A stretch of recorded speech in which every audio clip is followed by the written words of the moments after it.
Meeting to order. This is the regular meeting of the Ojai Planning Commission for August 21st, 2013.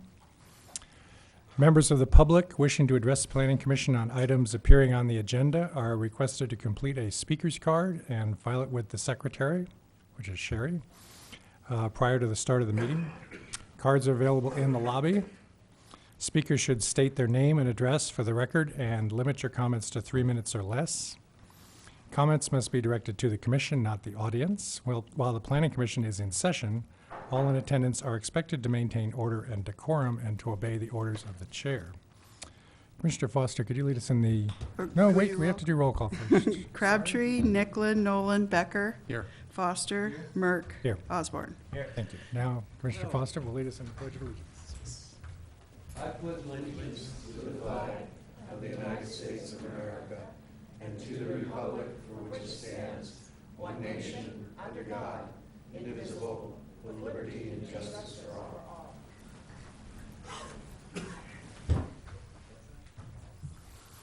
All right. Public communications is for members of the public to address the Planning Commission on items of city business other than scheduled agenda items.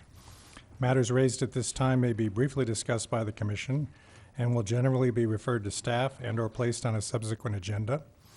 Under state law, other than for emergency items, no action on non-agendized items can be taken at this meeting.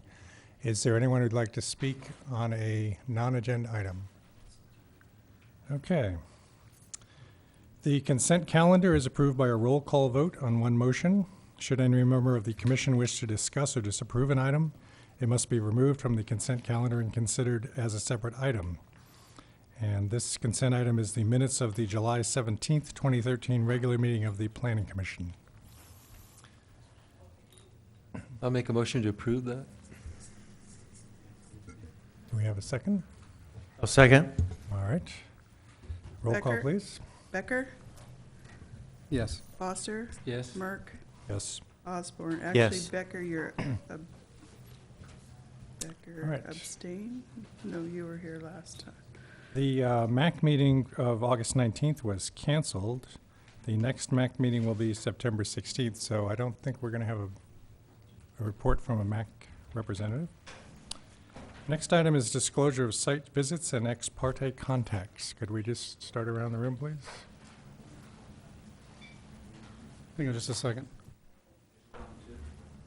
Yeah, well, ex parte contacts, I probably need to let Sherry and the applicant know. I have to recuse myself on item, actually, it's item number 2, oh, excuse me, not number 2. Okay. On advice of our counsel here, for the, no. Yeah, the Crestview property. So we have an issue with the quorum. Is that item 3? Seeing that there's only 4 of us here. That's item 2. Is item 2? Yes. Yeah. Yeah, Mr. Becker can't participate because he's earned fees in excess of $250 in the last 12 months from the applicant, and you need a quorum to participate, to make it, take an action. So you'd have to continue the item until you can get a quorum for the hearing. Okay. That's disappointing to hear, but we will move on. Any other items that you're involved with? Can I just, may I? Yeah, sure. Is it possible to, does it make any sense to have any discussion on the item, or I bet we could discuss it. Like just as to if it give them was some a, feedback, or? Well, you don't have a quorum, It so wouldn't be a wouldn't be a a voting matter, decision. but- well, it's a public hearing item. It is. It's Okay. it says public. Therefore, you really need to keep all the discussion as part of the record of the hearing. And since this will be part of the hearing, I think it'd be inappropriate to. Sure, you can to any date. No, you don't have to. No, yeah, no. You can continue to a date certain tonight. All right. Thank you. Any other items to disclose, Commissioner Becker? For the other items? Thank you. Commissioner Foster, ex parte contacts. Well, I visited the Crestview property. Uh-huh. and, Okay. None to report. Okay. I visited the Crestview property and also the Bryant Street. Just kind of rode by on my bike, so. All right, let us move on. And the first item is our public hearing item, Design Review Permit DRP 1309 for a two-story remodel of an existing single-family residence located at 601 Crestview Drive, which I understand Commissioner Becker is going to recuse himself from. I know, but first, don't you have to, Yes, You have I to have to leave. I'm recusing myself from this item. yeah. Normally, you'd have to leave the room, but if you're only dealing with the procedural we're issue not here gonna of actually- picking a date, you can go ahead and pick a new date for the hearing, All right. continue date for the hearing. So could I have a motion to continue this? I'll make a motion to continue that item to a date certain. Will the applicant like to, which would be our next meeting? September 4th, does that work for you guys? Okay, continuance of this meeting to September 4th date. All right. Could we have a roll call, please?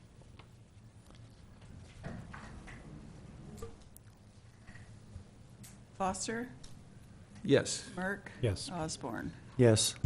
My apologies to the owners too, because sorry you had to come here and we weren't able to deal with it, but we'll get to it the next time. Appreciate your patience. All right, next is item 3, a sign permit, S13-25 for a minor revision to a comprehensive sign program, S8806, S90-16 is revised by for the business Vitality Fitness, a personal fitness training facility.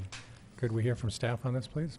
Yes, thank you, Mr. Chair. I'm going to turn the microphone over in a second to Heather Waldstein, who's our new assistant planner. I don't think, maybe you've met her individually, but this is her first time that she's here at the Planning Commission, so we're really excited to have her. She's hit the ground running. She comes with a great deal of experience, and as I've said in previous Planning Commission meetings, she was our top candidate, and thankfully is here on at least a half-time basis, and maybe a little bit more than that as our workload increases. So this was an item that she reviewed and worked with the applicant on, so I'm going to have her give the presentation, and we'll both be available for any questions. Thank you. Thank you. Good evening, Vice Chair and members of the Planning Commission. Before I get started presenting the item, I just want to note that there were some revisions to Exhibit B and Exhibit C of the attachment, which is the resolution. So I'm going to go ahead and pass those down. They're minor revisions, but I just wanted to give them to you.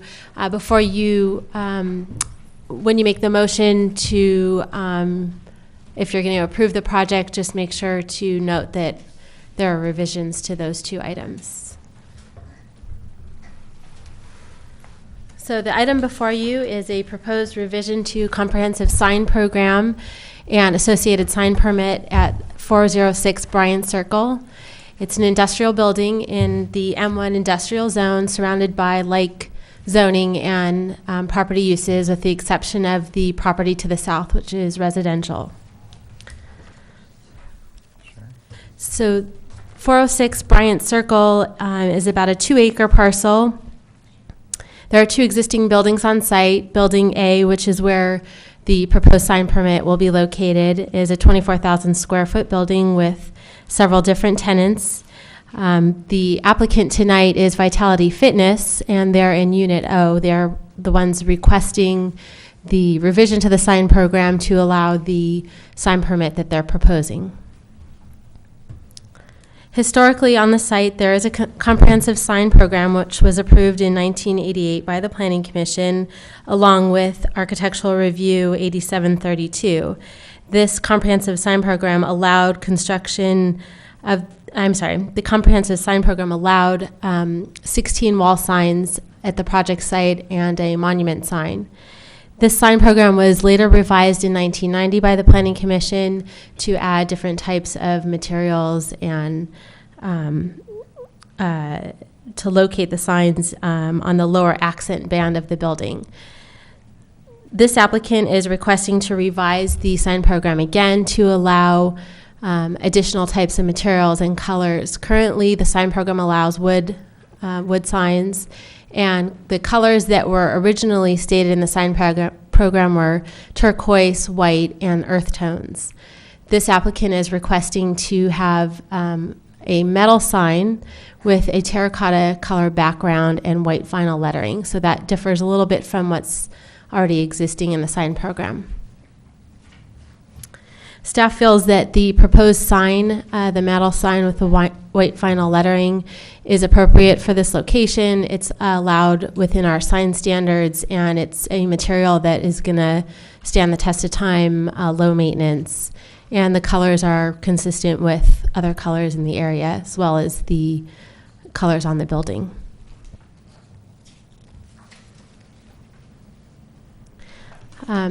The sign itself will be, the size of the sign will be 4 square feet with 8-inch white lettering.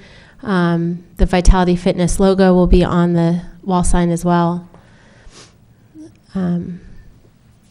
That's about it. That concludes staff's presentation. I know the applicant was wanting to be here tonight, but I don't think she was able to make it. So if you have any questions, I'd be happy to try and answer them to the best of my knowledge. Thank you. Do commissioners have any questions for staff? Heather, I'm kind of curious about the colors because I'm looking at this page that we have in our booklet, and it's a really strident red, but you were saying it's going to be more of a terracotta kind of color in the background? Yes, the exhibit that they provided us calls out terracotta. Sometimes when the sign makers do those mock-ups, the color is a little bit skewed, but it does say on there terracotta. Okay. And then is this like a new technology for signs? I'm sure it's not new, but I'm just wondering, because we have a lot of places around town where we have this wood sign with the sandblasted letters. Are we going to have to be changing a whole lot of different sign programs to accommodate this style of sign? Well, I think that this proposed sign is metal. What's currently allowed is the wood with the routed letters. And I would think that metal signs are probably a newer type of material. It definitely lasts longer and is easier to maintain than wood. But I don't know if it's a medium that other sign programs will. Sorry. Mr. Chair, if I could just add to that, I think it really depends on the location. And then there are going to be locations within the city that the city will want to adhere to the traditional wood signs and muted colors. But in this particular location, we're down on Bryant Circle. It's an industrial area. Seems like it might be a more appropriate place to have a different aesthetic than you would expect in the downtown core, for example. So I think one of the things I committed to the commission when we talked about signage and comprehensive sign programs a few months back was that we just want to make sure that the sign programs for each property are very clear on what's allowed and what's not. And if somebody wants to make a small revision, as did the applicant in this case, we have a provision for a very reduced fee to run the revision of the comprehensive sign program back through the process through the Planning Commission's review. And that's indeed what's happened here. So staff feels that for this location, metal would work, but it probably wouldn't in a lot of other locations in the city. Good. Thank you. Any other questions? Oh, you just arrived. We're talking about your sign. We just had a presentation from the staff. Do you want to add anything to the report? You could come up to the microphone here. Okay. Does anybody No, has any questions? I'm just hoping it'll get approved. It's a really nice sign. It's nice looking at it should last longer than a wood sign, and I'm off the beaten path of the main drag, so I was kind of hoping that you'd make that allowance. I was just asking about the colors, because in this packet that we have, it's a really bright red, but Yeah, it's they were really saying it's not more that of bright of a red at all. terracotta kind of color. It's a much more earth kind of tone than that. That's really red. Yeah. It is. Anyways. I don't have a sample to show you, but it's not that. It's Okay. more, is there anything in here that color? Not really. It's between that and that. Okay. It's the happy medium between the two. Thank you. Yeah. Any other questions for the owner? All right, thank you.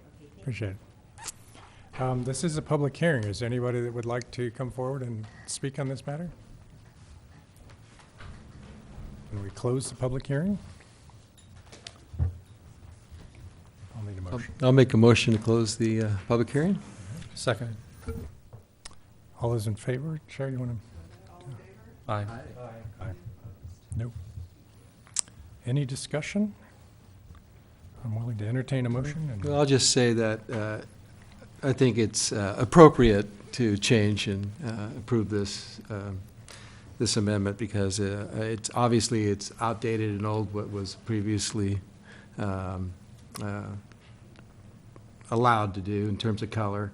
And I also agree with staff that you have to look at the location in the district where these signs are. Obviously, we wouldn't do anything like that in the city core, but in an industrial,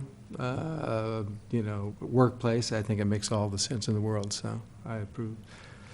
it's interesting that in the course of 20 years, the technology has changed enough that all of a sudden we have a very outdated sign ordinance. And Right.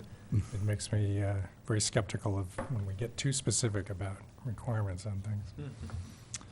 Anyway, I'm willing to entertain a motion if anybody would like to make one. I'll make a motion to, make sure I got the right one here, adopt Planning Commission Resolution number 1350, Yeah. 1350, approving the sign program S 1325 and the sign permit S 1326, subject to the findings and the conditions of approval. However, I'll stop right there. Yeah. We've got two exhibits here. Are we approving both of these?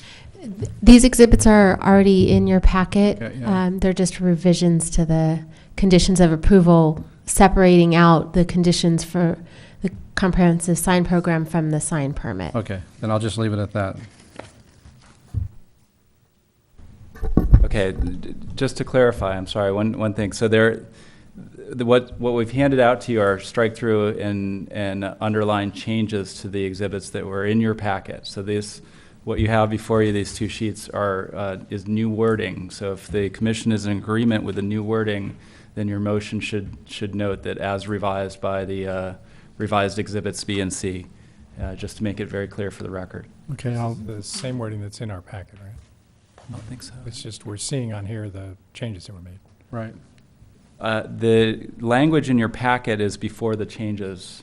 What's shown in red here are changes since the packet was delivered. Since the packet was. Right, and really, as Heather explained, when we were doing the final review, I was on vacation last week, I think you knew that, but we wanted to make sure that that there was a separate set of conditions specific to the comprehensive sign program that would also apply to any other sign on that building, and then a standalone exhibit that had just the sign permit for the fitness studio. So the way they were written when we presented the packet, there's some duplicative information in there, or duplicate information rather, and we just want to separate out the responsibility of the sign applicant from the responsibility of the owner for any future signs at the location. So Right. if I So didn't make that clear before, I apologize. the way I understand is we're changing the sign program for that particular building, not the community.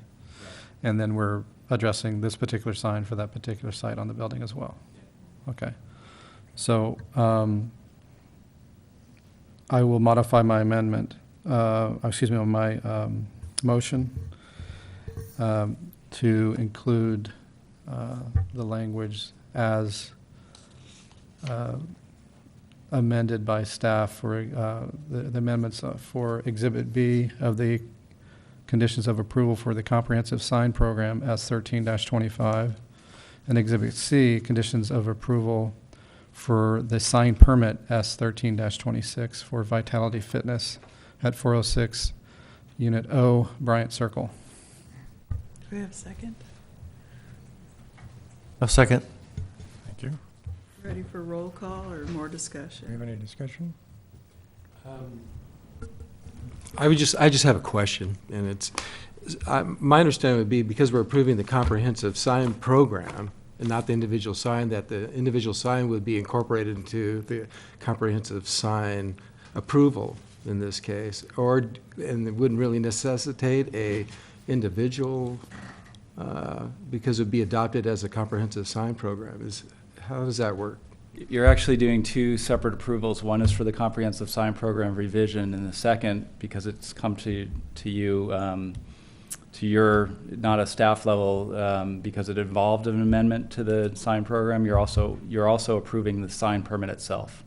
So you're doing two separate sign permit approvals. One's a comprehensive sign program, and one is the sign that. So the individual sign is coming before us because it's not part of the original language of the comprehensive sign program. Because it did not conform to the comprehensive sign program, so the applicant needed to also propose a revision of the sign program. Okay. So both permits are before you.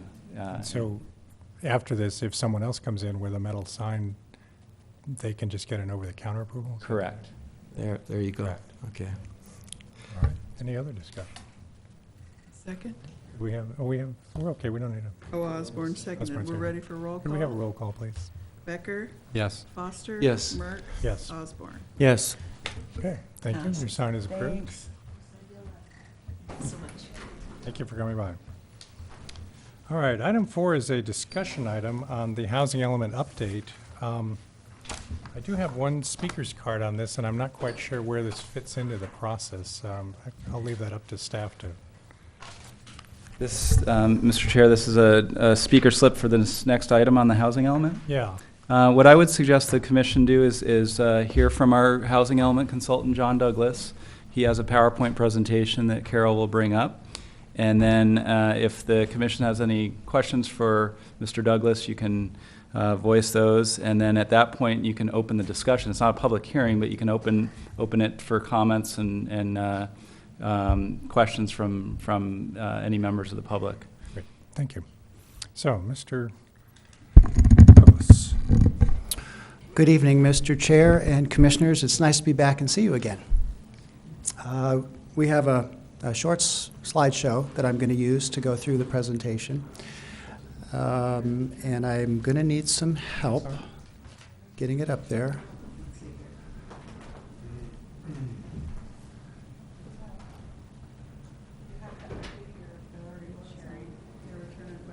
What? I hear it. I think it just timed out.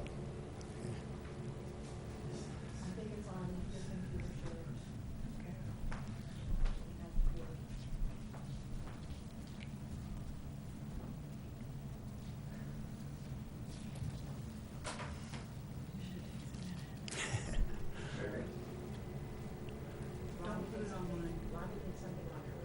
Oh, okay. You're just gonna do this for forward and this for backward.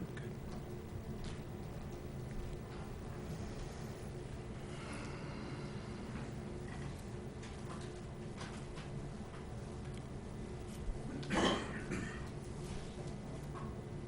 think that projector's still on hold or something. Yeah, it's got a green, yellow light going.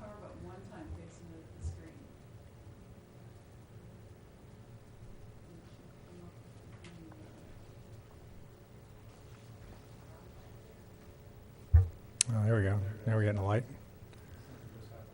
I think. Yeah, quit blinking. Yeah.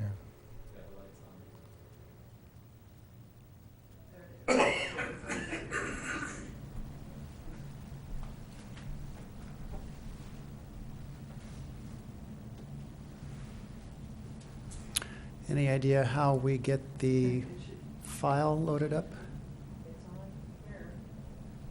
There we go. Ah, success. Hooray. Okay. All right.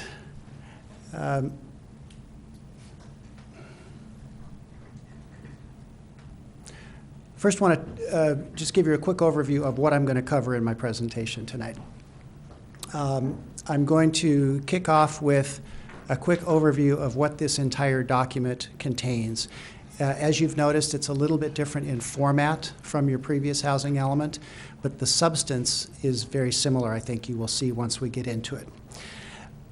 I think we will spend most of our time tonight talking about a few substantive issues, and those are particular programs that are in Chapter 5 of the current version of the document.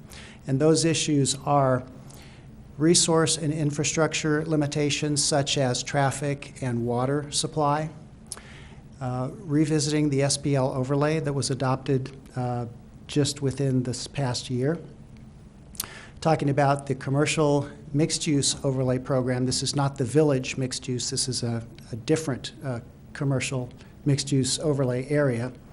Talk about second unit compliance and what's going on and what needs to be done as far as the new housing element. And then talk a little bit about the topic of inclusionary housing, and then whatever other topics the commission would like to discuss tonight. And I'll wrap up my presentation by talking about what the next steps in this process are from now to adoption of the housing element. So with that, as I mentioned, the format of this document's a little bit different than your previous housing element. It's just a stylistic preference. Different consultants have their different styles that they're familiar with. This is the format that I have used in many housing elements, but the substance you will find is very similar. The first chapter of the document is an introduction, explains what a housing element is and what's contained in the rest of the document. Then there's a lot of demographic and technical information in Chapter 2, the needs assessment. Chapter 3 is a discussion of resources, and resources in the housing element context is different from what you think of as resources in an environmental context. So you will not see a discussion of water supply and air quality and things like that in the resources chapter, because in the context of the housing element, resources refers to what resources can the city bring to the table in order to facilitate the production of housing and the maintenance and the improvement of housing. Different meaning of the word resources. Chapter 4 deals with constraints to housing production. And primarily that has to do with constraints that the city has control over. So it's things like land use regulations and so forth. The fifth chapter is where the meat of the document is. This describes what actions the city is going to carry out over the next 8 years, the planning framework, planning time frame for this upcoming planning period. And then there are several technical appendices in the document that I'll talk about in just a moment. Okay, going back to the top of the list. With regards to Chapter 2, the needs assessment, I'm going to focus on what has changed from the last housing element, because it hasn't been all that long since you adopted a housing element, as you know. The biggest change in the needs assessment is that all of the demographic information has been updated to reflect more recent census data and other sources talking about the characteristics of the town, the residents of the town, their age, their income, their family status, and all of those things. One of the particular topics that housing elements deal with are what's referred to as special needs. And state law lists 6 different categories of special needs that housing elements must address. And those are things like the elderly population, female-headed households, large families, which means 5 or more people in one family, the homeless, and so forth. So those are particular issues that you will see addressed in the needs assessment chapter.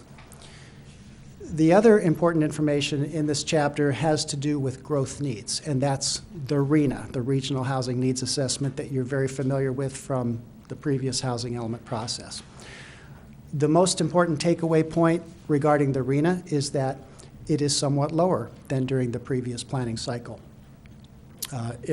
With what we call the 4th cycle, which was the 2006 to the present, the city was assigned a fair share need of 433 units, of which 164 of those were in the very low and the low income category.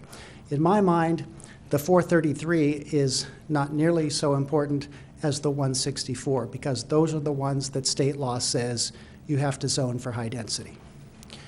In the new 5th cycle, in this draft housing element, the allocated need to the city has dropped to 371 units, of which 146 are in the very low and the low category. So there's a drop of, 18 units in those lower income categories compared to the last time. This chart shows the distribution of those RHNA units into the 4 different income categories, along with what the income limit is under state law that corresponds to the different categories. Okay, shifting gears to Chapter 3, the resources. 3 primary topics discussed in this chapter. The first one being land. So what land is available for the city to meet or address its fair share housing needs?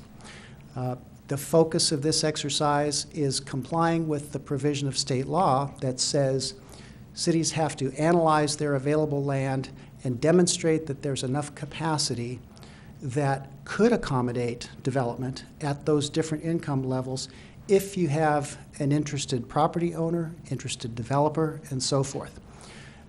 Really important, I know you went through this in the last cycle, there's no requirement in state law that the units be built because cities don't have control over the development process. They have control over an important portion of the development process, and that is creating the plans, development standards, regulations, and so forth that would allow development to occur if all the stars line up and you have a desire for development. So the city satisfies its obligations under state law by establishing those regulations and providing some assistance if a developer does come to the city, some administrative assistance, some financial assistance if the city has financial resources that they can bring to the table. Now, the next bullet point on this chart mentions the loss of redevelopment. So I was reading an article recently that said that prior to the state's elimination of redevelopment agencies statewide generated a tax increment of about $5 billion a year in California. That's a big number. 20% of the set aside, or about $1 billion a year in California, was devoted to affordable housing, either increasing the supply or improving rehabilitation and so forth. So that is a big hole to fill. The bottom line for a small city like Ojai is that there is not much local money to put into affordable housing deals. In some cases, cities may own land that they could bring to the table, and as we'll talk later, the city of Ojai does own a few sites that are possible candidates for affordable housing. The third topic in this resources chapter has to do with opportunities for energy conservation, and the state is looking for cities to, where possible, go above and beyond the minimum code requirements. Things that you will typically see cities doing are offering fee waivers or reduced fees for permitting residential solar installations and things like that.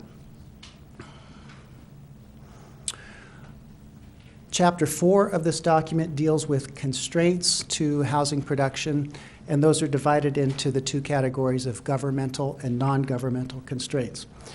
The state puts the most emphasis on the governmental constraints, and particularly those things that the city has control over. So looking at the city's land use regulations, standards, fees, permit procedures, and so forth, those are things that the city has control over that if they are not tailored properly, they could pose an obstacle or a constraint to housing development. Now, in the previous cycle, you will recall that there were a number of code amendments that were required with regard to special needs housing, emergency shelters, transitional and supportive, and so forth. So those were identified as constraints in the previous housing element. The city adopted some amendments to the municipal code to remove those constraints and come into compliance with state law. So you will see in the new draft housing element that there really are not any significant constraints identified in terms of government regulations and procedures. So in the programs chapter, you will see that some programs have either been scaled back or eliminated entirely because those issues have been resolved as part of the previous housing element process. In Ojai, non-governmental constraints are a big issue, and that is particularly things like water supply. like traffic congestion, limits on development as a result of traffic congestion, and requirements imposed in some cases by other agencies, like Caltrans, for example. What's important to keep in mind is that state law holds cities responsible for the things that they have control over.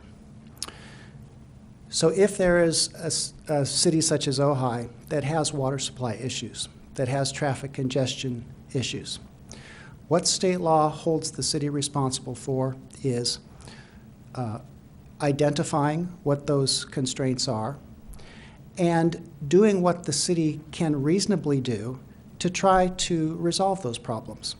Now, one city alone cannot solve air quality or regional traffic or water supply issues. Cities are part of a matrix of organizations and entities that deal with those constraints. So the important point to keep in mind is that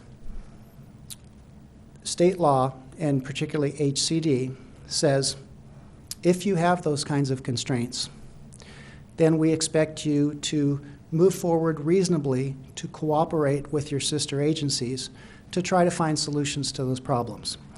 But those constraints don't absolve you from other responsibilities, such as planning for your fair share housing needs.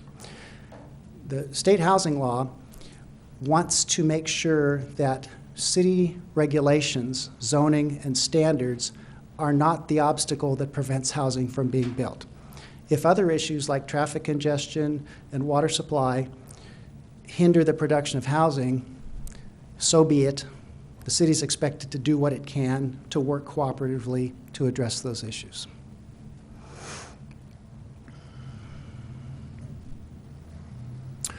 Okay, now I want to shift gears and talk about those substantive issues that I mentioned in the beginning. And these are all programs, action programs, that are in Chapter 5 of the document. Now, you will see that there's a number of programs that are in Chapter 5 that I'm not going to talk about tonight unless you want to ask me questions. But what I've done is called out those programs that Rob and I believe are issues that have been identified by the council and your commission for review and further study and direction, policy direction. And there may be some latitude for adjustment to these programs as we move forward. The first program talks about an update to the city's general plan. And the reason why I bring this up is because it squarely addresses this issue of resource constraints, such as water supply, air quality, traffic congestion. Now, I just said that state law does not absolve the city from planning for housing just because we have other problems. State law expects the city to work cooperatively to try to solve those problems. What is important, I believe, is for cities to do what they can, working with the regional government agencies, to try to make sure that the growth forecast is realistic and appropriate given the circumstances of a jurisdiction. In this, we just talked about the regional housing needs assignment process that is a little bit less than what it was last time. I think what would be wise for the city to do is to engage early and often with the Southern California Association of Governments as part of the periodic growth forecast update to make sure that the planners in downtown Los Angeles are fully aware of the local issues that Ojai is dealing with.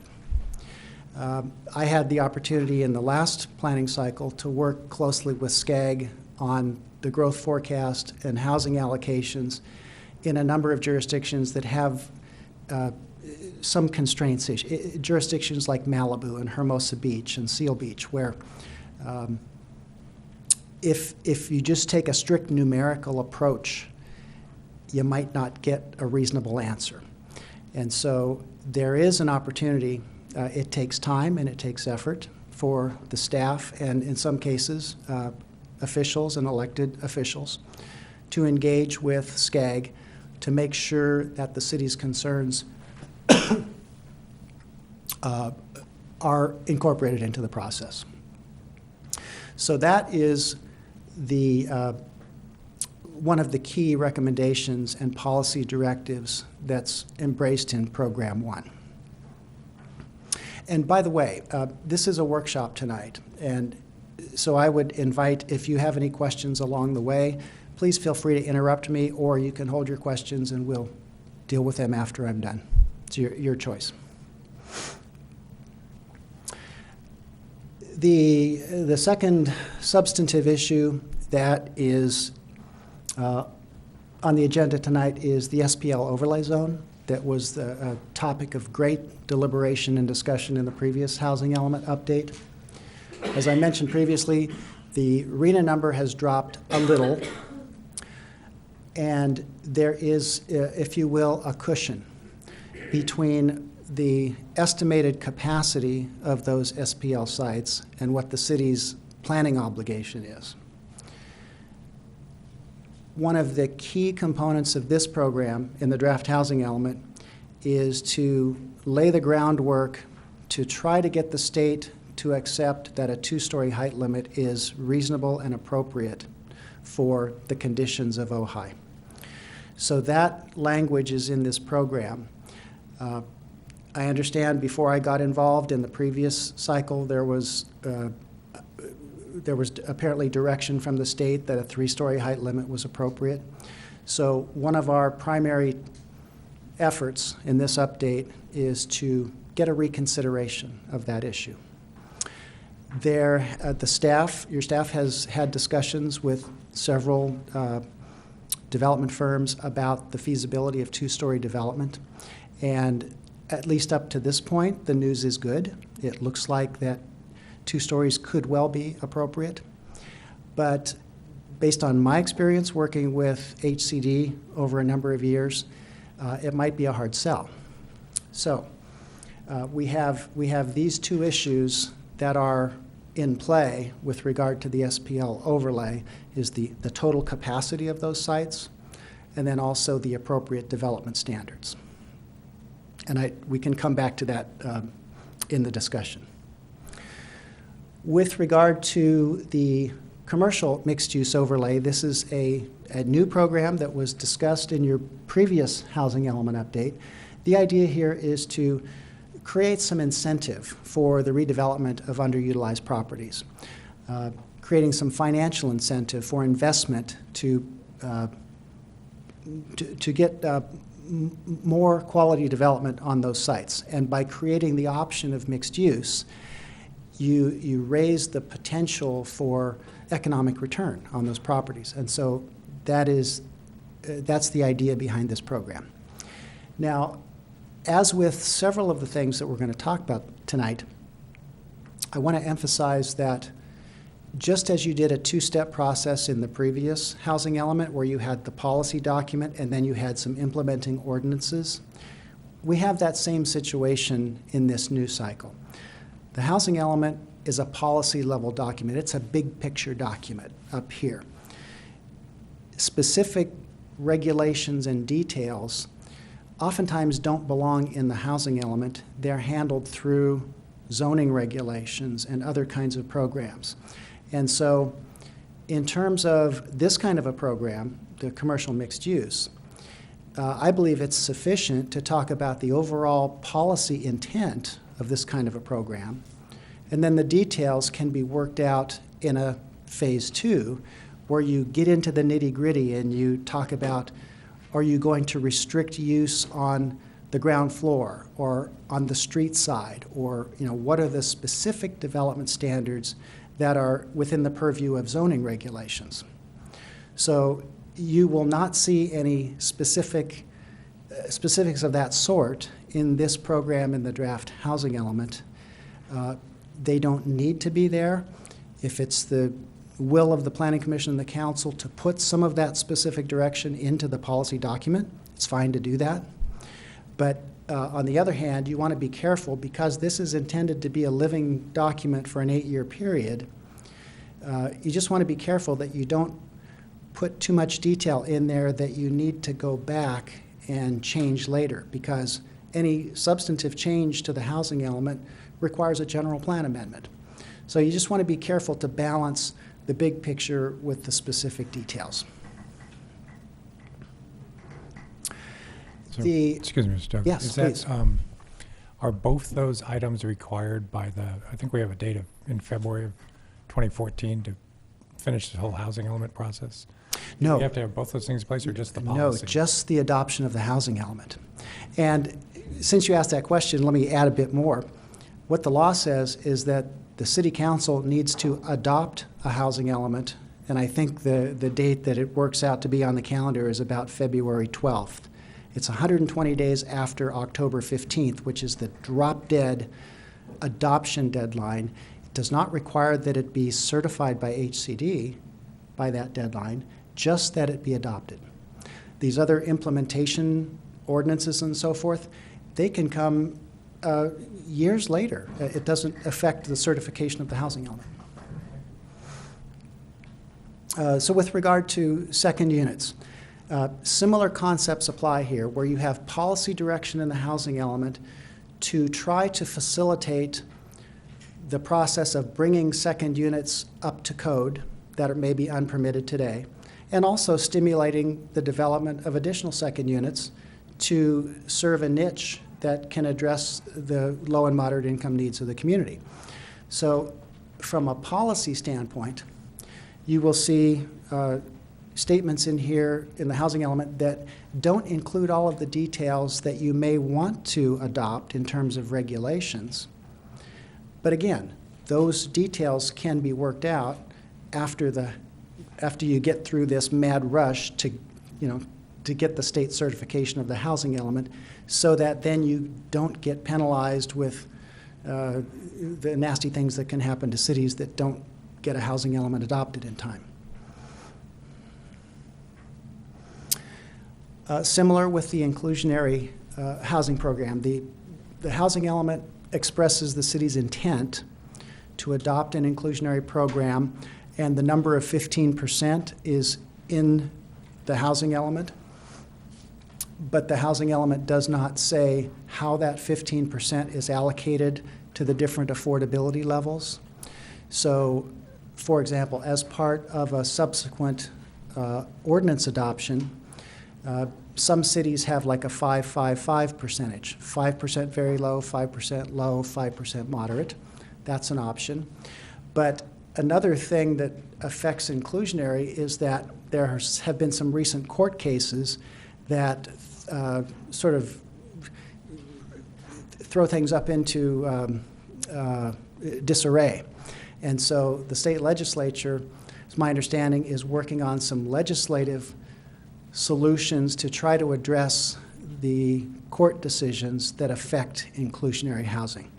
So because of the fairly short time frame that we have to get a housing element through this process and adopted, it's my feeling that that's not a realistic time frame in order to get a specific ordinance in place to deal with the issue of inclusionary housing.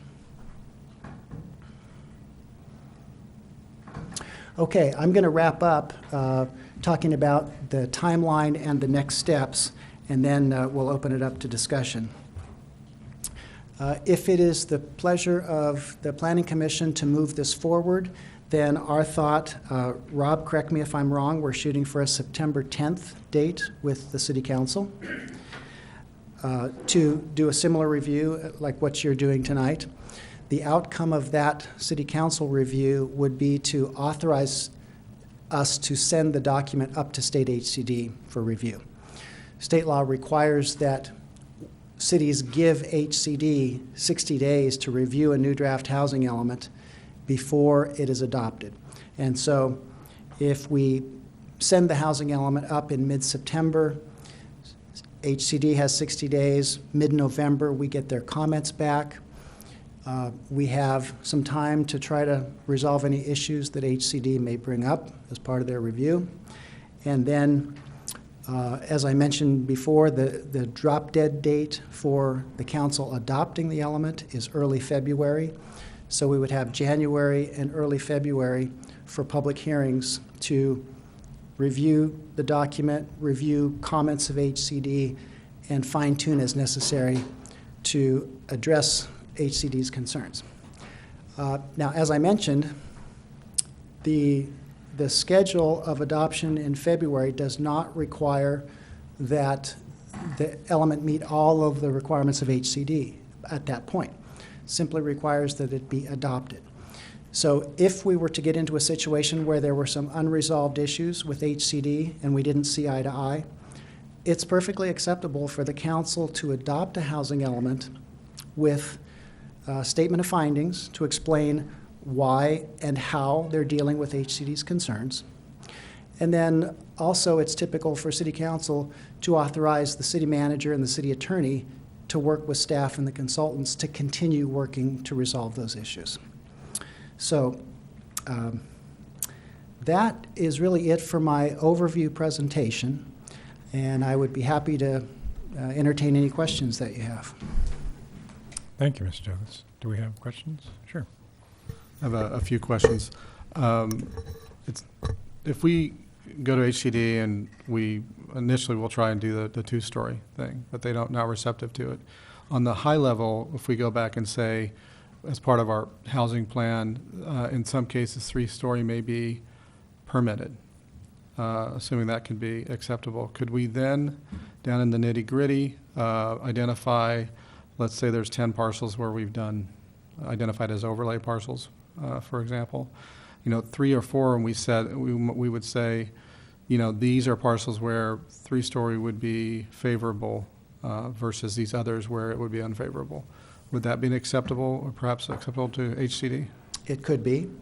It could be. And we, on that issue, we really won't know until we float the idea with HCD and then we get their initial feedback. Okay. Then the other, so then on the point of resources that you made, the way you presented it is kind of the way we always talk about it, which is it seems to be kind of a gray area. We could certainly have evidence that we don't have the resources to support more housing, while at the same time they were basically saying you have to prove you can do it. When you get into the nitty-gritty of that, let's say we have a defensible position on resources that we're limited. Would the rubber meeting the road be that, okay, you're not allowing certain housing to go in, but you're doing it across the board, you're applying it across the board with all your market rate and everything, versus, you're not allowing it to happen over here where someone's trying to do more affordable, but over here you're doing, and you're letting them build market rate. Is there some, issues that we can get involved with that would not be looked at favorably with that regard, as far as reviewing what the city's done after filing their housing element? Is that kind of an equal application become an issue after you've implemented? That issue does come up. What HCD looks to cities to do is to particularly try to facilitate affordable housing. So if there are things like traffic constraints and growth limits and things like that, in many cities, you will see that certain kinds of housing are exempt from limits, growth management limits and so forth. HCD expects cities to do those kinds of things. So the devil's in the details, but with regard to traffic limitations and trip generation and capacity and all of those things, it is very typical for cities to exempt affordable housing projects, second units, and so forth from those limitations that apply to ordinary market rate development.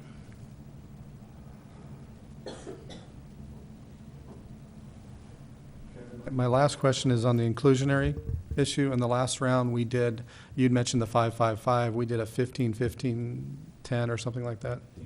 15, okay. And we changed it from or in between those two and.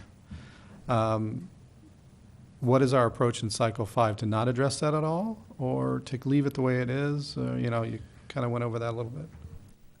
My thought is that you have an expressed policy intent in the document now. But for some of the reasons that I talked about, the court cases and the legislative process being in flux, it seems to me that it's not realistic to be able to sort out all of those issues and develop an ordinance on the same time frame that the housing element is on. The legislative process can take years on some of these things. So you would then leave it out? Is that the short of it? I would leave it in as a policy directive, the way it's phrased now, so that it is the city's intent to move in the direction of adopting an inclusionary policy that conforms with state law. And so it may take who knows how long for the dust to settle on state law, and then for the city to go through the process of making all the decisions on the percentages and the compliance and all of that. Well, I kind of wonder if there's not a strategy behind that. I think that was kind of a unique perspective that we took on that particular policy. As far as changing that, it's usually communities will say, you will do this or this or this as a policy. That's our policy. We changed that to, I guess our defense of that would be we're encouraging the building of more affordable housing when we have those opportunities, and we want to see more than your typical city, which would in some of our minds look better to the state. Like, hey, when we do it, we're going to do it, and we're going to have more of it than other communities might. And I suppose that could that whole discussion with the state, because I may view it as, well, that actually prohibits the encouragement of people developing the properties. That might be their position, correct? Yes. But that whole discussion could essentially go on for quite a bit of time. So strategically, that may be good to keep it the way we've got it and see if we can defend the position. And then as we're doing that, come up with, the nitty-gritty stuff that really pertains to the community. Would you agree with that? I would, and what I would share with you is HCD's position on inclusionary housing is that they neither support it nor oppose it. They walk a fine line. And personally, I think the reason is because that HCD has a constituency of the Building Industry Association, which generally opposes inclusionary, and the affordable housing industry, which supports it, and the social lobby. And so HCD has to walk that fine line. What they do is, and they issued a memo on this 6-8 years ago, they said, if you do not have an inclusionary policy, that's fine. You don't have to analyze anything. You don't have to analyze the need for it. If you do have an inclusionary policy, then we expect you to analyze that it is reasonable and does not result in undue constraints on the cost and supply of housing.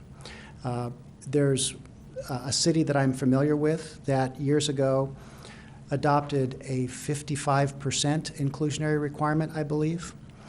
And it just so happened to coincide with their RENA share. The total of their very low, low, and moderate was 55% of their RENA. And so they adopted an inclusionary requirement that development shall comply with those RENA percentages. And state HCD said, no, we do not accept that. We view that to be an unreasonable constraint that hinders the overall cost and supply of housing. So it's a balancing act. Different cities have adopted different levels of affordability in their inclusionary policies. But it does take some time to sort out the details. Mr. Chair and Commissioner Becker, if I could just jump in on that. I want to be very clear with the terminology. When we talk about inclusionary housing, that is a new program we don't have on our books right now. It wasn't part of Cycle 4. And inclusionary housing is for a market rate housing development. A portion has to be, some percentage has to be as affordable units. So that's a new program that we're going to be bringing forth as part of Cycle 5 that we did not address in Cycle 4, in part because the legal cases that were out there that were restricting our ability to deal with rental units outside the redevelopment area. The 15-15-15-20 split that the city of Ojai adopted as part of their zoning ordinance amendment was for the SPL overlay. That was for the special housing overlay. And the thought there is, hey, if we're going to develop affordable housing at a high density on these sites, we want to get the most bang for our bucks. Now, so that's non-inclusionary housing. Those are the standards that were adopted as part of the SPL overlay. And I did have a conversation with John on just a few moments ago on the will HCD look at that as a constraint? And this is something that we had talked about when we floated that, and our previous housing element consultant said this might be a tough sell. HCD may want to look at our implementation ordinances that were part of Cycle 4 as part of their review for Cycle 5. If they don't ask for those, then we may not need to provide those. But if they do ask for them, then they may look at that. Now, we haven't made an issue of it in the housing element draft. We haven't really called attention to that, but it's feasible that it could come up during their review. So I just want to be clear that we're talking two different housing production programs. Yeah, I get that. I mean, on the overlay side, I mean, there's what we have and what we're developing, and then there's reality. And in a way, they're kind of coming together in a strange way. When you're doing a project that's in the SPL, you're looking at that requirement, and the reality is the problem we have in Ojai is we have very small lots. You know, we don't have these large lots where you can do big projects.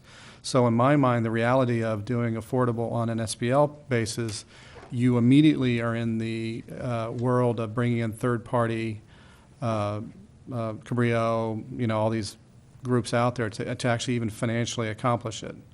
Because from someone that wants to do it and say, hey, I want to do this SPL, I want to put more homes there, you know, when they do those numbers, it's going to be a problem because they're probably not going to work out given the building requirements that the state has actually handed down over the last 10 years. It's very expensive to build housing to begin with. So in that realm of the SPL, that totally makes sense to me. I mean, it's the only way you're going to get it done, I think, is with a third party, and then the tax credits, all the stuff that comes along with that. And the market rate, that's kind of an interesting discussion. But, to me, it's going to be very interesting to see how HCD looks at what we did in Cycle 4. Like you said, they're going to review it, and that may change our whole policy going forth as we do the implementation of Cycle 5. But I agree, knowing what I know now, we need to get something done and at the very high level and just float it by HCD and be as aggressive as we can without, being too aggressive that it becomes a problem. Thank you. Other discussion? Question? Thank you, Mr. Douglas. Mr. Douglas, I just, there's a lot of parts to this puzzle here. And we touched on the three-story issue. And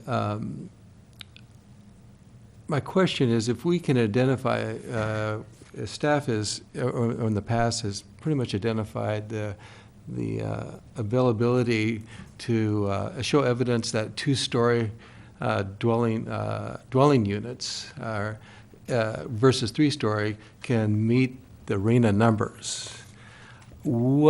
I guess my question is, what is the state's argument for constraint if we have identified that can happen in terms of second dwelling units, split housing, et cetera, special overlays, and we can show that those numbers are reachable? Where would there be so much contention from the state on that three-story issue?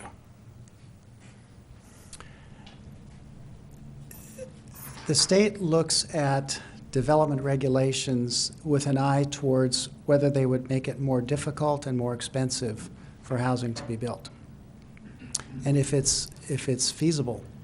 And it's a judgment call. And sometimes people refer to this process of cities working with HCD as a dance. It is not cut and dried. There is give and take, and there is bargaining that goes on. To try to put myself in the head of HCD, well, a three-story height limit provides more flexibility than a two-story height limit. and therefore more flexibility is better. When you sharpen the pencil and try to determine whether two-story is sufficient in order to actually build projects that have the required density, then that gets into architectural issues and site planning issues. And so my take on it, not being involved in the discussions in the previous cycle with HCD, my take is that they have a preference for 3 stories just because it takes that issue out of the equation, provides more flexibility. Okay. So our design ordinances have to be equally yoked with the state's criteria then. You have to be consistent, I would say. Consistent, okay. Yeah, so that whatever your standards are for parking and setbacks and landscaping and height and all of those things, they have to provide a realistic opportunity for development to happen at the density that we're required to meet, the 20 units per acre. Okay, okay. Could you make the argument that we've instituted a more lenient parking policy to allow more units versus the 3-story? Sure. Because essentially we do that on projects anyways in Ojai. Yeah, I mean, it's this dance that goes on with HCD. It's sort of like a negotiating session where you bring all of the arguments that you can to the table to try to convince HCD that your approach is reasonable. Mr. Chair and Commissioners, what we've done in the draft housing element is just raise the issue to HCD. It's on page 53 of the draft housing element, which is page 59 of your attachment A. And we just reiterate exactly what's happened. We've had several development proposals come forward at the City of Ojai at a high density level, with affordable housing being a lot of these were 100% affordable housing projects that have been able to be accommodated with a 2-story limit. And so we're not just saying, hey, we think this would work in Ojai, but we're saying, hey, we've had several conceptual plans come before us. We're actually, and if they say, well, give us evidence of that, then we can send them back copies of some of those conceptual plans. So that's the level that we need to do for the housing element itself. But then, assuming that they are in agreement and sign off on this, and the element gets certified, then when we get into the second phase, the implementation ordinances, then we'll get specific about what the development standards are, what relief on parking there is. Does 2 stories mean 25 feet, 28 feet, 29 feet? Exactly what the height limits are going to be. But we don't need to do that at this point. Right now, we just want to let HCD know that, hey, there was tremendous backlash for 3-story development as part of the SPL overlay in the last cycle, and we think that there's an opportunity to achieve the housing accommodation that we need to achieve, staying within a 2-story envelope. I think that's a good point, Rob, because just as I'm thinking about it, the Montgomery Street housing and also on Fulton Street, those are 2 stories maximum, and they're all very low income, so it's a good argument. Are they 20 units per acre? I don't know what the density is. I don't think they're that dense, but they're low income, so they're.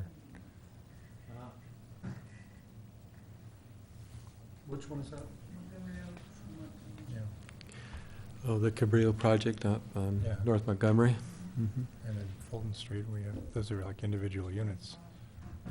If I could add one more thing to the presentation, John did an excellent job as usual. The PowerPoint, the staff report raises some issues that could be discussed this evening, or they're really where we get into the details of the implementation programs. It's just raising those issues now. I think John did a really good job of explaining that what we're submitting to the state for draft element is just a guiding policy document, and then we'll have the details will come forth, hopefully after certification. And in a lot of cases, the less detail that we put in there, the more flexibility we have in the future to respond to not only our own needs but comments from HCD. But I wanted to let the commission know that we've had interested parties to come forth for the second unit compliance program. One of the popular scenarios is somebody has a garage that's been converted. Right now, as part of cycle 4, we had a second unit compliance program that specifically said we're not going to consider garage conversions. And I think the basis of that was parking concerns. However, this is an opportunity down the line in the phase 2 when we get into the zoning ordinance implementation to revisit that. So at this point, we just are letting HCD know, hey, we're looking at revising this second unit compliance program to consider more flexibility for things that right now can't be accommodated in the second unit compliance program, but could be accommodated with some changes. So we're just letting them know that we'll be revisiting that and maybe broadening the program to achieve better participation. And then there was some discussion also about with some of the applications that have come in or the inquiries that we've had on the second unit compliance program, there's been some. And actually in the workshop, the joint workshop with the Planning Commission and the City Council, there's a thought of maybe we want to remove the deed restriction that says that either the primary residence or the second unit has to be owner occupied, and that might encourage properties that have a second unit that's not permitted that are being both are being rented out. That's another scenario where right now they can't qualify under a compliance program, but if we were to broaden it, they could. So these were taking some of the input from the commission, from the council, and again, we just have to introduce the concepts to HCD at this time. We're not relying on any units to be allocated towards that. We've done the heavy lifting as part of cycle 4, so it's this update at this policy level is pretty. It's not there's not a lot of work to do. Some of the work. A lot of the work has already been done as part of cycle 4, and some additional work will need to be done as the implementation zoning ordinances come forward. As John said, after certification, it could be a year and a half, 2 years, 3 years from now. Well, we also talked about I'll call it the second unit development program, not compliance, but we talked about maybe allowing the building of second units on properties. Could that be somehow incorporated in the policy documents in cycle 5, not in the overview that you sent HTCD, obviously, but is that something that, down the line we go, this could be a real opportunity for more affordable housing in a real sense of what we do here in Ojai? And to me, it's kind of like priming the pump. If we go out there and we say, if you got parcels of this size, you can build that second dwelling unit, and it's, go ahead and submit your plans. In the future, we might have a program that we submit with the state where we subsidize that housing for some certain people, and it can become affordable housing. Okay, and that's it would take pressure off the density issues that we have with some of these smaller lots. That is a new program, and that's not in the current draft. So that's a comment that we'll want to incorporate into the revised draft before it goes to the City Council. What Commissioner Becker is talking about is, in addition to the compliance program that talks about existing units that don't have permits, there's also a desire to relax our development standards for new second units, brand new construction on single-family dwelling, to have a smaller lot size, things of that nature. So. If that's the will of the commission, I think it's been previously expressed, that's something that we would want to add to the draft as a new program, or take one of the programs that's discussed in there and broaden it to not just talk about the compliance program, but also new second units and having some different development standards to encourage that. I noticed that in your staff's report, you did allude to the square footage issue of second-family dwellings, and I was assuming at this point that new units were incorporated into this. So I'm very thankful that you brought that up and made me aware of that. And it seems as though, just as it relates to square footage, that you were able to undercover this modified zoning regulation that allows up to 50% of the existing house size at, as I guess it would be somewhere in the range of 1,300 feet or greater of an existing home. So in other words, if you had a 2,000 square foot home, you could thereby build a 1,000 square foot single family dwelling. That would be the interpretation of the 50% rule. That's right, for a new construction program that we haven't talked about yet, but that's what's on the books right now for the compliance program. And so at this point of our discussion, we're letting Mr. Douglas know that we want to incorporate new single-family dwelling homes into the element. Second production of additional new second units with relaxed development standards. Correct. Over and above what we new. have in the zoning code and different from the compliance program. Mm-hmm. Yeah, and I think the important point that I'm making, and maybe I didn't express in the last meeting, is, you know, if we first of all, I think that would be popular with some of the people some people in the community that want to do that type of program. They could do it above board with permits and, you know, where we're reviewing it for safety, and then they'll have, you know, the ability to rent that out. But if we get some housing stock developed over the next 10 years in that respect, that might be part of a future housing element to say, look, we don't want we really don't want 3-story affordable housing projects. So we have this other opportunity now of housing stock that we could subsidize, and it could become affordable housing. And quite frankly, in my mind, more realistic than doing a big project. And if I could just add on that, what state law says that cities can take RENA credit for future second units at the same rate that they have been developed in the past. There is some flexibility on the part of HCD if the city adopts new programs, new incentives, to possibly bump that credit up a little bit too. But it's right there in black and white in the law that whatever your pace of second unit development has been in the previous planning period, you can take credit towards your RENA allocation for that same rate of second units. Okay. Any other discussion? Mr. Osborne, you have any? I just need a clarification on this inclusionary housing, because you said there wasn't enough time to include this program, but it's in here. You've described it. So Yes. is it going to be included or not?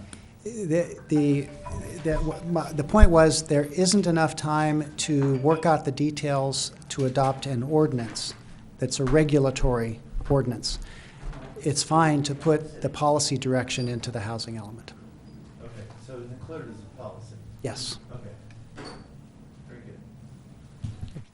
Thank you. Thank you, Mr. Jones. Thank you. This is sort of a public hearing. It's a discussion, anyway. And I have a card from Judy Murphy. And Mr. Chair, I also want to just, as Ms. Murphy comes up, to note that we distributed at the Yes, I beginning was of the gonna meeting mention that a as well. comment from Mr. Bill Miley Yeah. that he and I- submitted yesterday.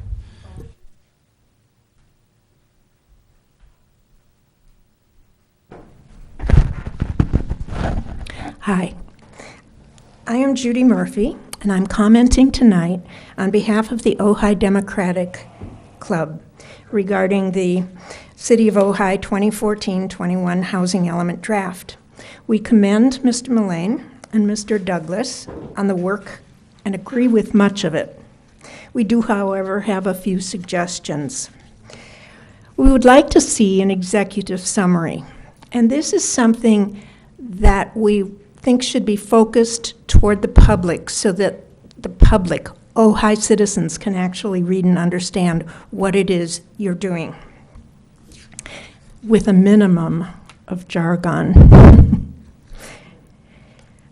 As Troy is talking about realistic plans, we think that the city's efforts should be totally focused on creating affordable housing for our citizens who fall into the low categories on the RENA chart. SCAG assigned Ojai's RENA number of 371, and I understand it's written in stone, but they had 2010 census data in hand when they made it. However, as their documents show, since 2000, our population has decreased by 4.2%. Jobs have decreased, especially in manufacturing, 21% down. Construction, 44% down.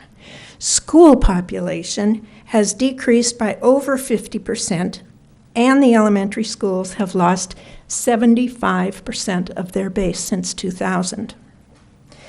That means that young families have been forced out, and Ojai has become older, household size is decreasing, and we have more of the second and third houses, home ownership, that sit vacant most of the time. The California legislature, supported by developers, is telling us that we have to plan for growth, and they have specified a portion of it should be affordable.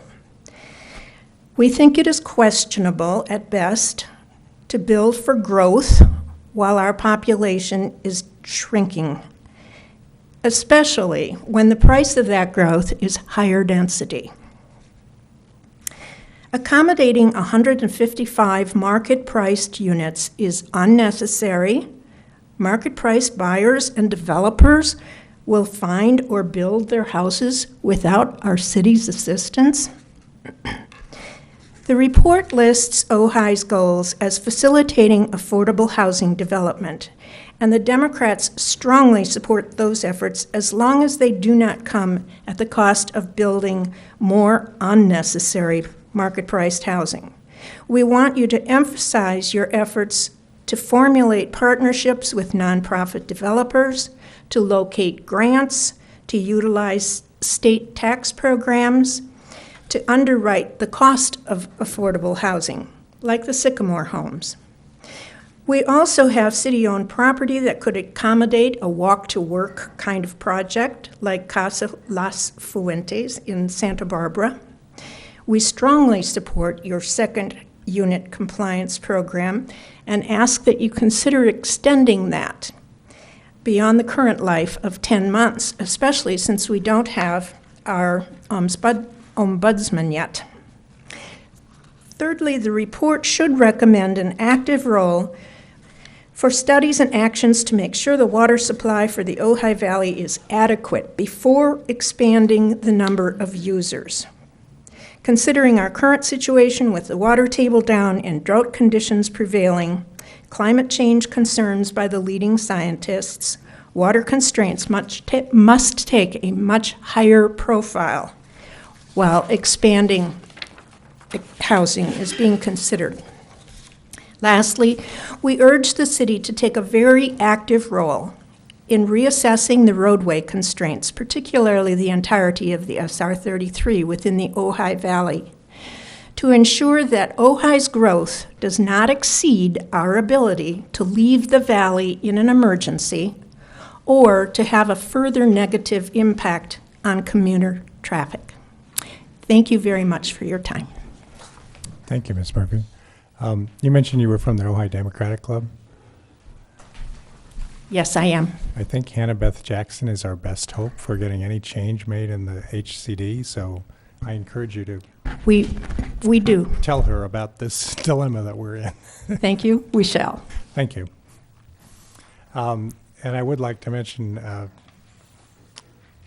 Mr. Mullane brought this up earlier, but we did get a long email from Bill Miley that has a number of points in it. I haven't really had time to go through it in detail, but I always value his opinion highly, so I hope we'll take that into consideration as well. He mentions the executive summary as well as one thing that we need. We work together. Okay, thank you. Anyone else want to make a comment? Sure, come on up, just let us know your name and address and so on. Sorry for turning that in late. I wasn't sure if I'd have a chance, and I heard one comment that I wanted to address. My name's Ken Triguero, and I'm with People's Self-Help Housing. So we're a nonprofit, affordable developer that has been in business for about 40 years in the area. We work in Ventura County, Santa Barbara County, and San Luis Obispo County. we're really pleased to see your effort and wanted to, let you know that we're here and around and want to be a resource in this regard. We've been working with and connecting with staff and your consultant and would like to continue to do that and address whatever needs that we can help with. And I thought I'd mention for Commissioner Foster that part of what happens on with us is we go and look and see what you're proposing to do and actually study the sites and see if we can, because we're developers and real active, and see if we can actually produce something within the constraints, if you will, that may be the conditions that we find. And so we've already looked at some of the sites, and we find that we could probably propose projects theoretically within the boundaries that you've come up with so far. For example, the 2-story, this density that you're proposing. And what we do, again, with respect to Mr. Foster's comment, with HCD, they talk to folks like us and say, we're seeing this, is this really reasonable? And we tell them yes or no. And I've already talked to HCD and said, you guys are putting your best foot forward. This is looking very sincere, and that we're working with you, and so we want to help get this certified. So I just thought I'd mention that, and hope to keep connected with y'all. So thanks. Thank you very much. May I ask a question? Sure. Mr., is it Kentrick? Triguero. I didn't quite catch It's that. Ken Triguero. Triguero. Yeah. And this may be for staff as well. I think it would benefit, I know me, I don't know about the rest of the Planning Commission, to understand how projects, particularly smaller ones, because you've seen some of our potential lots, are actually financed, and how it works with the owner, with you, with the credit, the states, and really understand that process, because we just talk about it in terms of, gee, we got a third party involved, and it kind of goes away, and Yeah. sometimes they come back and say, well, we just can't do it, Yeah. which is what's happened many times. Right. I think us getting a really good education on what you go through would be invaluable to me in particular. I would really like to see. Yeah. Now, I'd be happy to do that at whatever level that you'd like. If you want me to come back at some time and get into some level of detail on an example pro forma, that's really the crux of it, you're right, to make it feasible. I don't know if you want me to comment at all now, or if you'd rather I'll just make a note and come back to a session. Well, maybe it's something staff would talk to you about, and the other commissioners as well, if they want to see something like that, but I would think find it'd it be great. interesting. Set up a special meeting where we could have people come and talk We'll about that. be happy to. So I'll keep in contact with staff in that regard. Thanks. Thank you. Anyone else would like to speak on this? All right. Bob, you want to? Sorry, I got pulled up. What subject? It's Are we on okay. housing element? Oh, yeah. We're never going to leave the housing element. It's going to be here forever. Bill Miley's not here, and I know he sent you some information. We met with Casitas Water, Bob Daddy, Ojai Flow. We met with the management of Casitas Water, Judy, Bill, and I on Monday. And I want to make sure that you folks at least have a real clear awareness of what's happening in this valley. This will affect our future. This will affect the housing element. For a number of months, Ventura River Water has been purchasing water to provide capacity for the entire system for their users. For a number of months, Miners Oaks Water has been purchasing water from Casitas to provide for their users. They're not self-sufficient. For a number of months, Golden State Water has been purchasing large quantities of water because it is not sufficient to provide for the people that are hooked up to the water today. When you look into the future on this, when we give a housing element, when we give a house, when we have a will serve letter, that's good for 75 or 100 years. I mean, we've got that. That's permanent. It's there. We're on it. Golden State continues to give, will serve, and provide water for water that it knows it can't supply and water that it repurchases. Well, those days are going to stop one of these days. We cannot have different systems supplying different will serves on different criteria.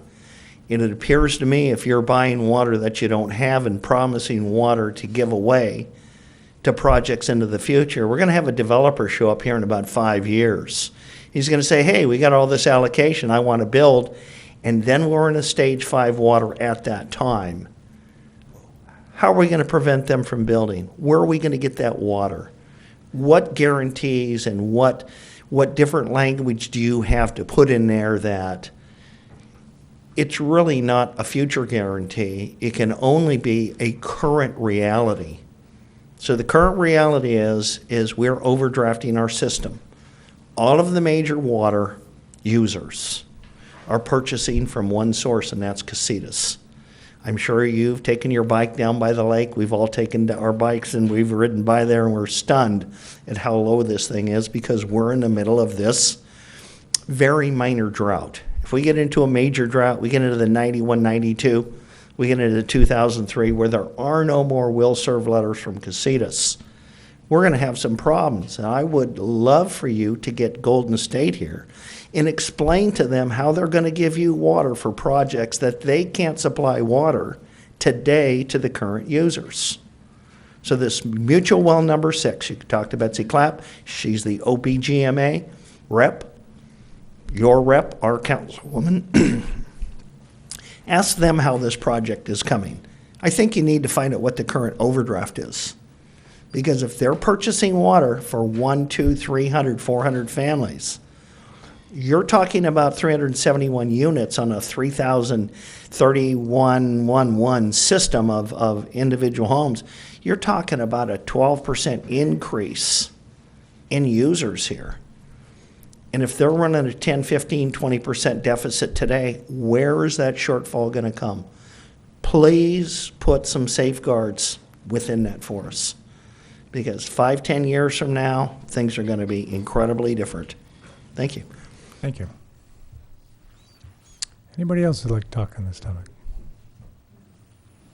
Thank you. Thank you all for all your input. We're going to move on now to the director's report.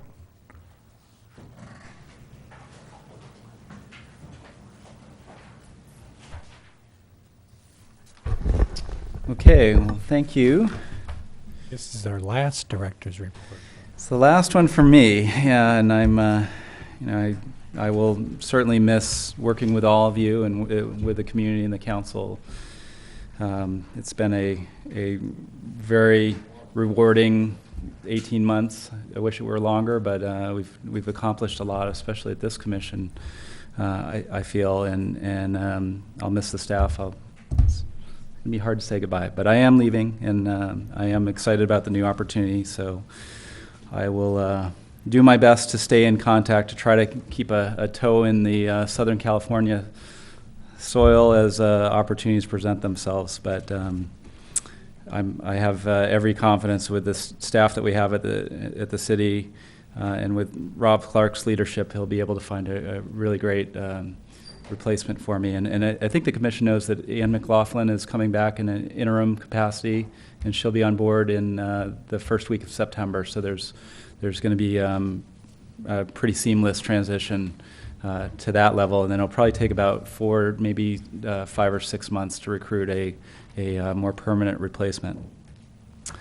I was out of town last week, so I haven't been up on all the day-to-day activities, but I did want to pass along a couple things. The first is that your joint meeting is coming up. The joint meeting with the City Council is coming up on the 10th of September, which incidentally is the same day as the City Council's workshop on the housing element. So that'll start at 6 o'clock. It'll be the hour-long meeting, and then they'll adjourn and go into the City Council and among other things, talk about the housing element. But what Rob Clark and I were thinking would be topics for discussion at that joint meeting are planning priorities, to revisit those partly in the context of a change in staffing and how that may have to slow a few of the priorities down that were identified. Would like to have a discussion between the council and the commission on water efficient landscaping to see the eagerness to move forward on that, and probably get a little bit of a recap from Kathy about the progress that she and Tom Bostrom made with all the hours of work that they put into streamlining it and making it more easily understood.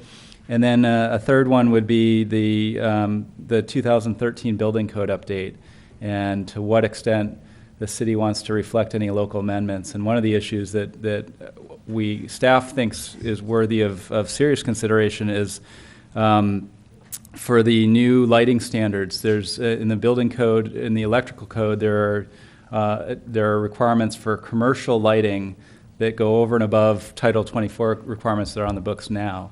And what a lot of cities have done is they've said that's great for commercial, but we also want those same standards to apply to residential fixtures. So that's an opportunity to do a local amendment to broaden the changes to the electrical code for residential as well as non-residential.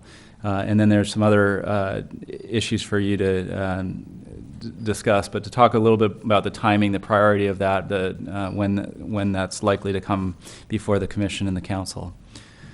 So keep that on your calendar for the 10th. And I've also, I wanted to apologize. I wasn't aware that we were going to have a quorum issue for the first item this evening. I didn't know that we were going to have 3 commissioners out today. I think one of those was kind of a last-minute family issue. So, and had I known that, obviously, I would have let the applicants' representatives know before the meeting. But they'll come back, and they'll, I'm sure Ann and Heather will be able to shepherd them through this system at the next meeting. Amber Young, who is our Ojai Day coordinator, asked me to also announce that a representative from the Planning Commission is invited to participate in Ojai Day's first Town Talks. And this is a 10-minute participation or a 10-minute presentation from participants to inform, educate, and inspire. And suggested topics include your role in the community, the benefits of membership, the history and accomplishments, education classes, upcoming events, ongoing projects and goals. And that is, again, on Ojai Day, which is Saturday, October 19th, but she would like a response by October 28th. So if there's anyone on the commission that would like to participate in this or has additional questions for Amber, you can contact her at the number that's listed on here, which is 646-5581 extension 304. And that's also true to members of the community. This is a new program, Town Talks, and Amber thinks this is going to be a nice addition to Ojai Day. So I'm going to pass this flyer out so that anybody that's interested can make a note. And I think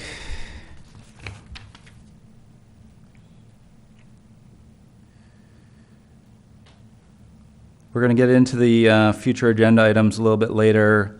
We did have a few director actions that occurred recently, and in your packet, there's 5 director decisions that occurred over the last 5 weeks or so. There's mainly tree permits, not including the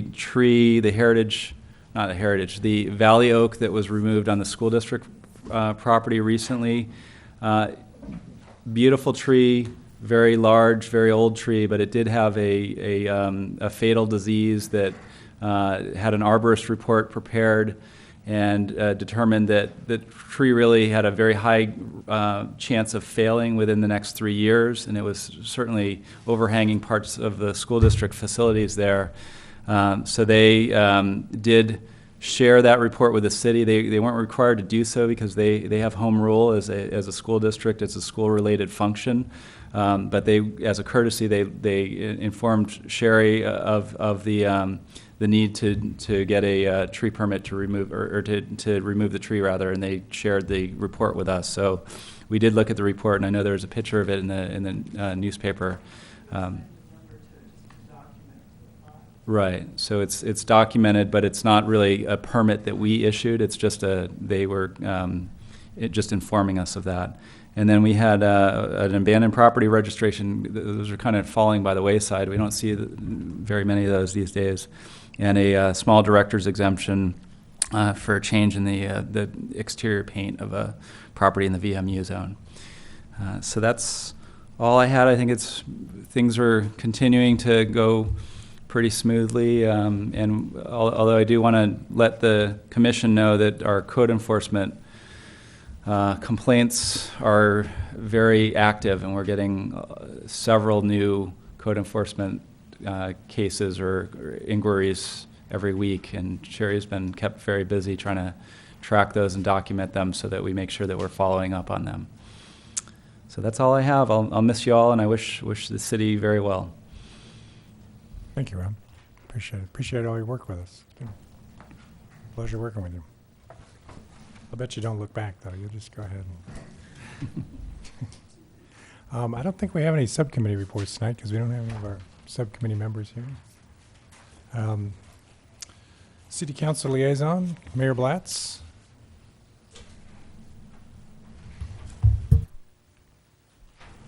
Thank you. I don't have really anything to specifically report tonight, but I want to just thank you, as always, for your hard out work, and thank Rob for all the efforts you've given to the city. Your time was short, but I really believe that there's been a lot of things that you've done that have been very good for the Community Development Department, and I wish you luck. Thank you very much for your efforts. You know, the whole issue of the housing element is such a difficult one, particularly for this valley where we have to balance our environmental constraints of water and air with the need for affordable housing. I mean, there really is a need in the valley for affordable housing, and even though they may be exempt from traffic, those projects, they're still going to create traffic, and they're still going to use water. But I think when you take a look at the second dwelling units or the illegal conversions that are currently out there, and we apply those towards the numbers, those are residences that are already using water and already driving on the streets. But there's still a need for more, and I don't know what you do about that. As far as market rate housing, as much as you would think that Ojai should have more, you know, what's more important for our community where we have a decreasing school enrollment because younger people can't afford market rate houses? It almost seems like all of our attention should be on the affordable housing area. But it's difficult because we really do have constraints when it comes to water. And it's going to be a tough one, and it's going to be a tough one well into the future. At any rate, thank you I appreciated your comments this evening about that, and I'm sure it's going to be coming back to the council in a couple of weeks for us to have further discussion on it as well. We did adopt the lighting ordinance at the last council meeting, and it's funny how that can happen because we adopted the lighting element, the lighting ordinance, and then the very next day is when the phone calls start coming in complaining about it. They didn't come in before, and how could we possibly have approved an ordinance such as that? And I said, well, where were you when we were having all the public discussions? Well, I didn't know about it, but you know, that happens. But thank you for your work on that regard too, but it was adopted at the last council meeting. And I'm here to answer any questions that you might have. Any questions? No? Thank you. And Mr. Fletcher, thank you for our 1234 training this afternoon, our ethics training. You're very welcome. And there were 3 council members and 2 planning commissioners that attended that, which is mandatory for the state as far as ethics is concerned.